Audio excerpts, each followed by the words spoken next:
Nathan, many congratulations. Just talk us through how you're feeling after that win. Relieved. You know, it was a game that panned out like I didn't envision it last night when I went to bed. Dead honest with you, but you know, I've got to say full credit to Lourence there. He played a fantastic game. He put me under pressure, and I really felt the pressure. You know, my face was like a tomato. I was shaking the whole way through, but you know, at the end of the game, I managed to find something. I don't know where the hell I pulled that from, but I pulled it from, and you know, I forgot about that game already. I'm just focusing on that 170 under the most immense pressure to win a game of darts. That's what I'm going to take away from that match, not the rest of it. It was almost a trademark Nathan Aspinall performance with you battling through that, and to cap for the 170, that must be a good feeling. Yeah, I'd love to agree with you and say what an amazing feeling, but God, it just wasn't how I planned it. You know, I've been playing so well. You know, I've done a lot of exhibition work coming into the tournament, a lot more than I normally do. There's a reason for that, and I've been unbelievable. You know, my 180s, my confidence was there, and I walked on that stage, and I'm not going to lie, I'm not afraid to admit, I bricked it. Honestly, I've been on that stage, 20 times in my career. I put myself under so much pressure tonight, and why, I don't know. You know, over time, when I evaluate it, I'll probably work out why I did feel like that. But I got the win, and that's the most important thing. It's interesting you say that, because you've had a really good record on the stage this year. You made the runner-up for the PLEA Championship finals, it's 3 Euro Tour titles as well. Do you think your game's at a good place at this time of the year? It's the best place it's ever been. I've never played better. You know, the confidence has never been higher. My head has never been better. You know, this is the first time since I can remember I've turned up to this tournament without an injury, without diabetes, without any issues in my head. I'm just Nathan Aspinall, a dart player, and that's why I know I'm still going to have a good run. You know, that was the first hurdle, and yes, it was good. You know, it was a battle, it was tough, but I feel fantastic. You know what I mean? It's easy to say it now because I won, but maybe I needed that. You know, first game, maybe I needed that challenge and that fight and that grit, determination to realise why I'm doing this. And you know, that was a big win for me, and I really enjoyed it at the end. But yeah, we'll forget about that game now and we'll move on to Monday. And moving on, you've got Renegade in the next round, who you faced at this stage of the competition last year as well. You won that game, and are you hoping history repeats itself this time around as well? I'm not hoping, I know it will. Simple as that. You know, I know I'll beat Leonard. He's a great player. He played well to actually watch that game today. While I was in my hotel room, and yeah, he's a great player, but you know, it's a game that I'm not going to feel that nervous again. Everyone says the first round's the toughest. It is. I've got through that game. Monday will be a different animal, and I'll come through that game. Best of luck. Thank you. Nath, congratulations. You said about wanting it too much and having to wait until the last session of the first round. Is that tough, watching everyone else play and you just wanting to get up there? Not watching everyone else, because as you know, I don't watch darts. You know what I mean? I've watched 2 games all tournament, but sat at home counting the days down before I get that train up to London. You know, it just felt like a lifetime.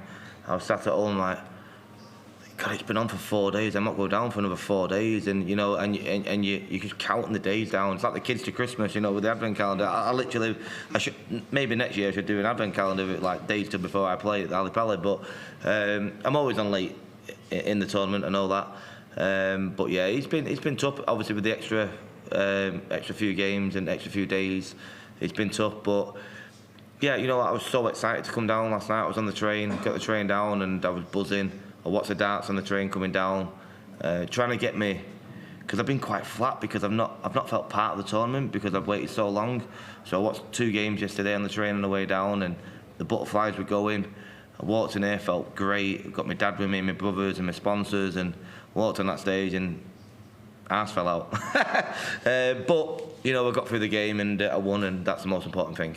When you watch it back and reflect, us watching you, did you struggle with Laurence's game, the way he plays? Because you were like a caged animal behind him. We saw all kinds of expressions, facial expressions. Did you struggle with that? I know what Lourence does on the stage, and you know what, before the game I bigged it up. You know, I enjoyed the interaction with the crowd, I enjoyed the celebrations. It wasn't that, and it wasn't his slow play. I'm not going to sit here and start saying stuff about players because people jump on it, and I can't be arsed with that. But he was an absolute nightmare. From Dart 1, he was an absolute nightmare. But he's going on out to the Philippines, and I'm staying in El Pali. Love that. Look, just your season, it's been brilliant. Underrated, a lot of people. Yeah, as always. You touched on there. Do you feel that you should be spoken about more for this World Championship and what you've achieved this year than other people that are being spoken about? You know what, Phil? I really do not care anymore. I do my thing. I don't care about Premier League conversation. I don't care about this. I don't care about that. I've gave up. I perform on the hockey. I perform. I love my fans. I give everything back to my fans. I do so much for charity. I do everything I can to be a good sportsman, and you still get. So you know what? I don't care. Say what you want. I'm here to play darts, win money for my family, and I don't really care. So. Congratulations.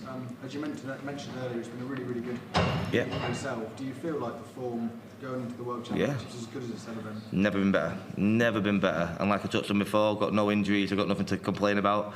I'm not stopping every 2 minutes trying to find a throw. I'm going up there with trying to go up there with a smile on my face. You know, the crowd enjoyed that tonight. But I didn't. But yeah, I'm in the best form I can possibly be in. And you know, I said it in all my pre-match interviews and prior to that. I feel like I'm going to win it.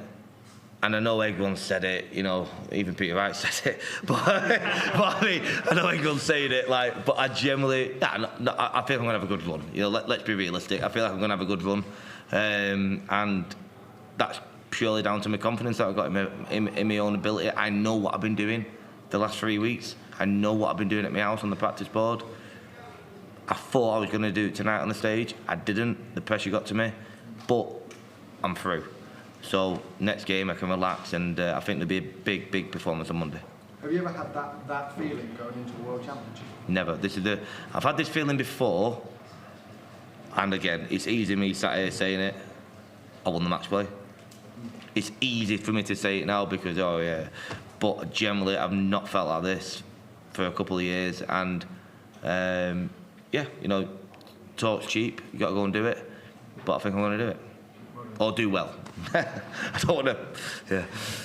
Nathan, well done on that victory. You said that you're going to go back and evaluate the performance. As a dart player, what does that involve? Do you watch the game back and look at how you can do better? Do you talk with the people around you? How does that process work? So I'll phone Kirsty up when I get back, and I'll go, was that thought? And then she'll be as honest and say, it was this, that and the other. And I'll go, right, cheers babe, I'll speak to you tomorrow. That's my evaluation of the game. I'm not going to lie, I'm not going to sit there and watch it. I'm not that guy. You know, Kirsty is like she's my number two. Any decision I make in life, anything about darts and all that, and I'm not just saying this if we get married, but I will phone her up and she'll be as honest as anyone, and she'll say, yeah, this, blah, blah, blah, and I'll go, right, thanks, and then I'll process that, and that'll be the end of it. This headspace that you're in, she's going to want pain soon, isn't she, actually, thinking about that. The headspace that you're in, you know, you said that you feel like you're going to win the World Championship. Why do you feel this way now compared to other years? Because this seems like mentally the best that you've been in since I've been speaking to you. Really. Yeah, I think if you sit here and don't say you're going to win the World Championship, what are you doing here? So obviously there's a lot of players that have been saying it. I was joking about Peter, but you know, he generally does believe he can win it, and fair play. If you don't think you can win the World Championship, what are you doing playing in it? So it's not arrogance, it's not cocky, you have to believe that. And I believe I will win the World Championship. Whether I do or not is another matter. Why do I feel like that? Why am I this confident? Because I'm playing with freedom now. You know, 2 years ago, I didn't think I was ever going to play darts at this level again. Then I get in the Premier League, then I make the semi-finals of the Premier League. Then I go to New York and make the final, then I win 3 Euro Tours. I'll come from the brink of absolutely bottom to back playing. I'm back in the top 12 in the world at the moment. Have you seen what I'm defending next year? Absolute. I didn't even realise until I was on the train coming down. You know, I know next year and this World Championship's a big year for me. And you know, after everything I've been through, the confidence, I'm playing darts without an injury, without dartitis. My mental state is good because it was an absolute shambles 12 months ago. What is it not to be confident and happy about? Do you see what I mean? And yeah, I'm going to lose games of darts, but I don't worry about them anymore. Nathan, well done today. Thank you. Congratulations, Nathan.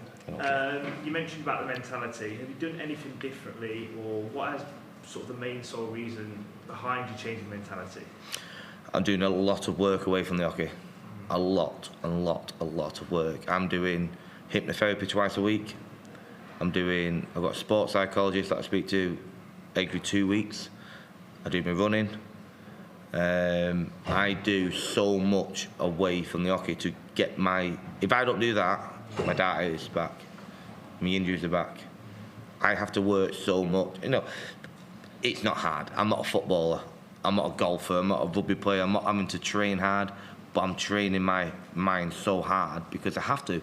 And I think, I'm not naming names or anything, but I think you see in this tournament straight away, there's so many people that can follow my footsteps in what I've done. And I hope that they look at what I've done and seek help themselves, because this game isn't about your ability. It's not about how good you are at darts. It's about in between here, because this game is the most mentally challenging game in the world. I don't care what anyone says. There's nothing more mentally challenging than playing darts on a stage for a lot of money. And I'm working really hard away from the hockey, and I'm reaping the rewards. Do you think that, you know, if you ever do go for a stage where your mental health does decline, do you feel like you'll learn from the experiences you've had sort of this year? I don't think I'd let it do that again. Mm-hmm. I've been in that situation, and it is brutal. It's tough. It's horrible. I think I've trained my brain, and I've done a lot of work with a lot of people. The people that I work with won't let it get to that state. There's a lot of it going on in darts at the moment, and you know what? I see it before they see it, because I've been through it, and I feel sorry for them. And you know, the PDPA now need to step in and help these guys, because there's a lot of guys suffering. There's never been more pressure on dart players. We're not dart players anymore. We are. I hate saying it, but so many people look up to us nowadays. There's so much pressure on us, and it's gone from the dart players in a pub drinking and making a few quid. We are elite sportsmen, and there's so much pressure on people, and that can affect you. It affected me, and I see it firsthand so many times with so many people, and I'm just hoping now that, you know, certainly there's 2 or 3 people, I'm not going to name them, but you know, I just hope that the PDPA reach out to them and look after them, because there's a lot of fantastic dart players in our sport, but it'd be a shame to see so many of them go because of mental health.